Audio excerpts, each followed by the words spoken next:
Hello বন্ধুরা, আজকের পর্বের শুরুতেই দেখা যায় সেনগুপ্ত পরিবারের সবাই উর্মিকে নিয়ে হসপিটালে আসছে এবং সেখানে এসে দীপা উর্মিকে বলে, বোন তুই এটা কেন করলি?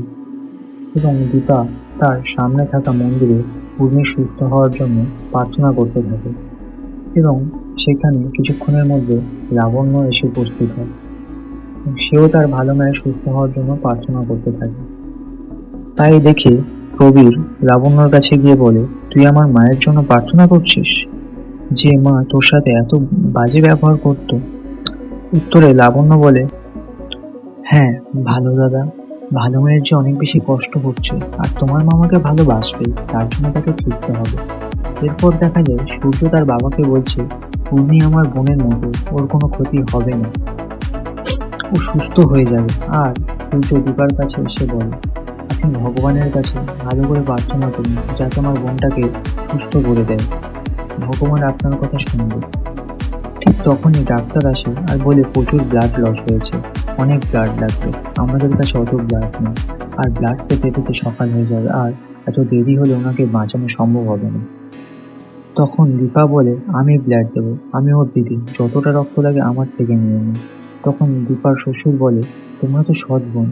উত্তরে দীপা বলে, আমরা সৎ বোন হলেও আমাদের শরীরে তো একই রক্ত রয়েছে, আমাদের ব্লাড গ্রুপ এক। এবং সে ডাক্তারের সাথে রক্ত দিতে চলে যায়। সেখানে গিয়ে উর্মির সামনে দাঁড়িয়ে তার ছোটবেলার কথা মনে পড়ে যায় দীপার। সেখানে সে উর্মিকে বলে যে আমি তোর জন্য সব করতে পারি, এবং সে তার সমস্ত ট্রফি উর্মিকে দিয়ে দেয়। আর সেটা দেখে তার মা অনেক বেশি খুশি হয়। এটা ভাবতে ভাবতে সে কেঁদে ফেলে ও উর্মির মাথায় হাত দিয়ে বলে, বনু তুই আমাকে যতই বিপদে ফেলার চেষ্টা কর, আমি তোর দিদি হই, আমি তোকে ঠিক সুস্থ করে নিয়ে যাবো, তোর কোনো বিপদ আমি হতে দেবো না। তখন ডাক্তার এসে দীপাকে ডাকে রক্ত দেওয়ার জন্য, ও দীপা বেডে গিয়ে শুয়ে পড়ে রক্ত দেওয়ার জন্য। এরপর দেখা যায় কুন্তলা ও নুড়ি গাড়ি করে এলো, আর নুড়ি বলছে সে কোনোভাবেই সেনগুপ্ত বিভাগের কাউকে ছাড়বে না। আর কুন্তলা তাকে বোঝানোর চেষ্টা করে দীপা কিভাবে তাকে গুলিয়ে মারার চেষ্টা করেছিল এবং তাকে শান্ত হতে বলে। আর তাকে বলে, দীপা সেনগুপ্ত যতদিন বেঁচে আছে সে কোনোভাবেই সেনগুপ্ত ফ্যামিলির ক্ষতি করতে পারবে না, তাই তাকে শান্ত হয়ে থাকতে হবে। নুড়ি ছাড়া তার কোনো কেউ নেই, তাই নুড়ির কোনো কিছু হলে সে ঠিক থাকতে পারবে না। তাই সে নুড়িকে শান্ত থাকতে বলে। নুড়ি বলে, তুমি আমাকে যেতে দাও মা, আমি দীপা সেনগুপ্তকে শেষ করে দেবো। উত্তরে কুন্তলা বলে, তুই ছদ্মবেশে গেলেও তোকে ওরা চিনতে পারবে, আর এমনি গেলেও চিনতে পারবে, আর তোকে চিনতে পারলে ওরা তোকে মেরে দেবে, জ্বালিয়ে পুড়িয়ে দেবে। নুড়ি বলে, ওদের সবাইকে শেষ করে দেবে, প্রথমে উর্মি সেনগুপ্ত, তারপর দীপা সেনগুপ্ত, বলে সেখান থেকে রেগে চলে যায়। এরপর দেখা যায় দীপার রক্ত দেওয়ার পর উর্মি ঠিক হতে থাকে, আর রক্ত দিতে গিয়ে দীপা অসুস্থ হয়ে যায়। তাই দেখে ডাক্তার ওখানে রেস্ট নিতে বলে দীপাকে, আর বাইরে গিয়ে সবাইকে বলে এখন উর্মি দেবী ঠিক আছে, ওনাকে রক্ত দিতে গিয়ে দীপা দেবী অসুস্থ হয়ে গেছেন, তাই এখানে ওনাকে রেস্ট করতে হবে, আপনারা বাড়ি যান। তখন সূর্য তার বাবার কাছে জানতে চায়, উর্মি ঠিক হয়ে যাবে তো? তার বাবা কিছু বলেনি, চুপ করে থাকে।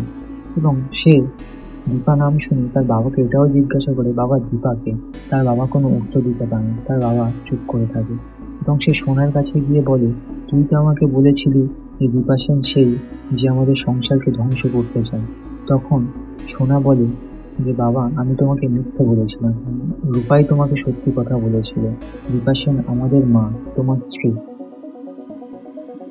আর তোমার স্ত্রী আমাদের কাকিমাকে সুস্থ করে তুলছে। সূর্য বলে, দীপাই তাহলে আমার অগ্নি চাকরি করা স্ত্রী, আমার বউ?